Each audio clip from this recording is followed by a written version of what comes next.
Hello guys, कैसे हैं आप सब।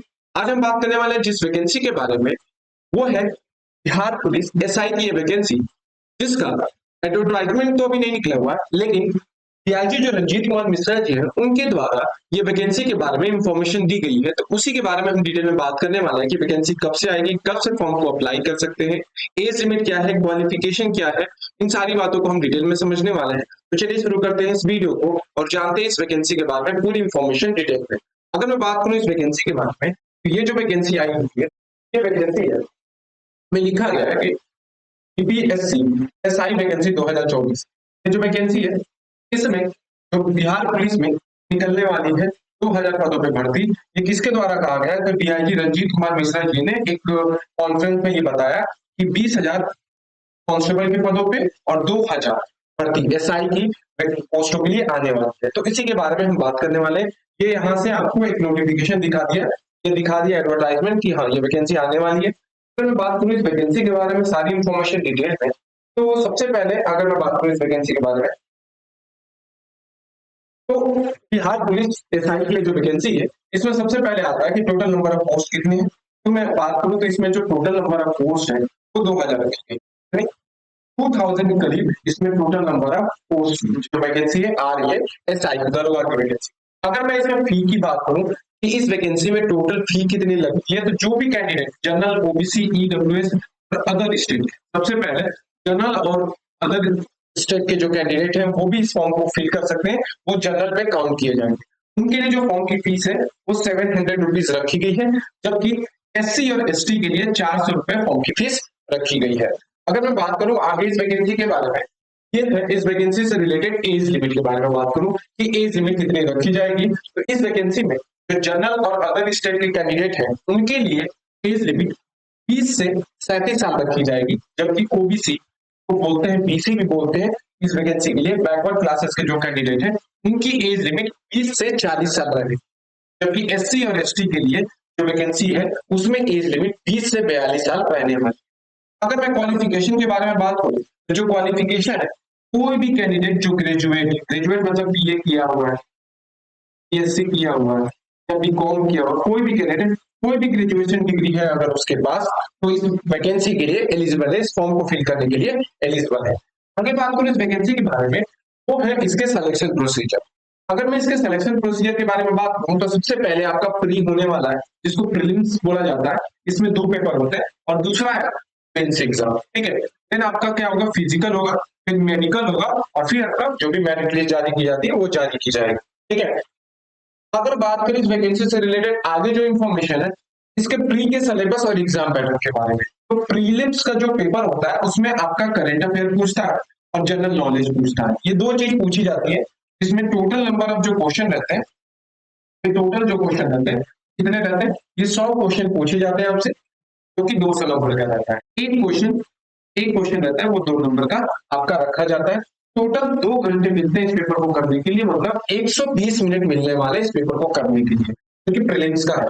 अगर नेगेटिव मार्किंग के बारे में बात करूं यहाँ पे, तो वो 0.2 रहती है, ये दोनों के लिए रहती है। अगर मैं बात करूं तो ये प्रीलिम्स के लिए भी रहती है नेगेटिव मार्क और मेंस के लिए भी रहती है। प्रीलिम्स जो मिनिमम क्वालिफिकेशन है, मिनिमम क्वालिफिकेशन परसेंटेज है वो 30%।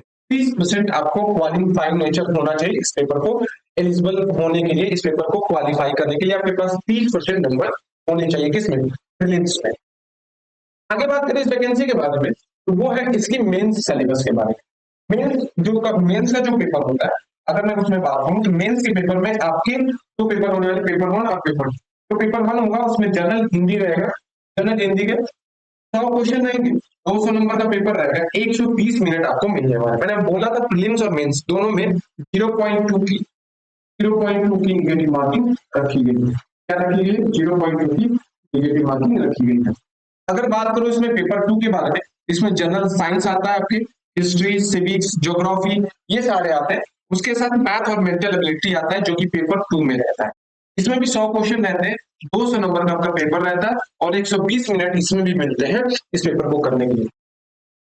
मेंस में 2 पेपर होते हैं, एक जनरल हिंदी की, दूसरा जनरल साइंस और मैथ और मेंटल एबिलिटी या मेंटल एबिलिटी की बात करें, दोनों 100 क्वेश्चन होते हैं, 200 नंबर का पेपर होता है, 120 मिनट मिलते हैं इस पेपर को करने के लिए। आगे बात करूं इस वैकेंसी के बारे में, वो है इसकी पीईटी। पीईटी जो होती है फिजिकल एफिशिएंसी टेस्ट होती है। इसको ध्यान से देखिएगा कि क्या होता है। रनिंग जो होती है आपकी मेल कैंडिडेट के लिए 1.6 किलोमीटर की रनिंग मांगी जाती है, जो कि 6.5 मिनट की होती है, जबकि फीमेल कैंडिडेट की जो होती है वो 1 किलोमीटर की रनिंग होती है 6 मिनट में। अगर हाई जंप की बात करूं, हाई जंप जो होता है वो 4 फीट की होती है मिनिमम। मिनिमम 4 फीट की मेल कैंडिडेट के लिए रहती है और फीमेल कैंडिडेट के लिए मिनिमम 3 फीट की हाई जंप है। लॉन्ग जंप की बात करूं, 12 फीट होता है मेल कैंडिडेट के लिए लॉन्ग जंप और 9 फीट होता है फीमेल कैंडिडेट के लिए। अगर मैं शॉर्टपुट की बात करूं, 16 पाउंड वेट वाला जो रहता है वो शॉर्टपुट मिनिमम आपका 16 फीट थ्रो करना रहता है। 16 फीट आपको थ्रो करना पड़ेगा दूरी पे। अगर मैं 12 पाउंड की बात करूं रहता है फीमेल कैंडिडेट के लिए, जो कि 10 फीट आपको क्या करना पड़ेगा, थ्रो करना पड़ेगा। अब आता है सबसे इंपॉर्टेंट इस वैकेंसी से रिलेटेड, वो है इसके कब से इसके फॉर्म फिल किए जाएंगे। तो इसके जो ऑनलाइन फॉर्म है, जो ऑनलाइन फॉर्म फिल किए जाएंगे वैकेंसी के, वो स्टार्ट होंगे अक्टूबर से नवंबर के बीच में। ये वैकेंसी के आने की जो संभावना है जो बताई गई है वो अक्टूबर और नवंबर में, ठीक है। अक्टूबर नवंबर में आपके फॉर्म आ भी जाएंगे, उसी महीने से आपके फॉर्म फिल भी होंगे। फॉर्म की जो फॉर्म फिल होगा वो आपका ऑनलाइन फॉर्म फिल होगा, ठीक है, ऑनलाइन ही फॉर्म फिल होगा। पेमेंट भी, फी पेमेंट भी ऑनलाइन होगा। मैं पहले भी बता दूं, अदर स्टेट के कैंडिडेट भी इस वैकेंसी को क्या कर सकते हैं, अप्लाई कर सकते हैं।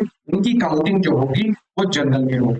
कहाँ होगी, जनरल में उनकी काउंटिंग होगी। और इनकी फॉर्म की फीस कितनी रहने वाली है, 700 रहने वाली है फॉर्म की फीस, ठीक है। और जो भी है ये सारा प्रोसेस ऑनलाइन होने वाला है। ये रहा इस वैकेंसी से सारी इंफॉर्मेशन डिटेल में। जब वैकेंसी का नोटिफिकेशन जारी होगा तब पर भी मैं आपको डिटेल में बता दूंगा कि पूरी जानकारी की क्या है उस नोटिफिकेशन में। अभी के लिए आप सभी इस चैनल को सब्सक्राइब कर ले, बेल आइकन को दबा दें ऐसे ही गवर्नमेंट जॉब नोटिफिकेशन के लिए और उससे रिलेटेड इंफॉर्मेशन के लिए। Thank you.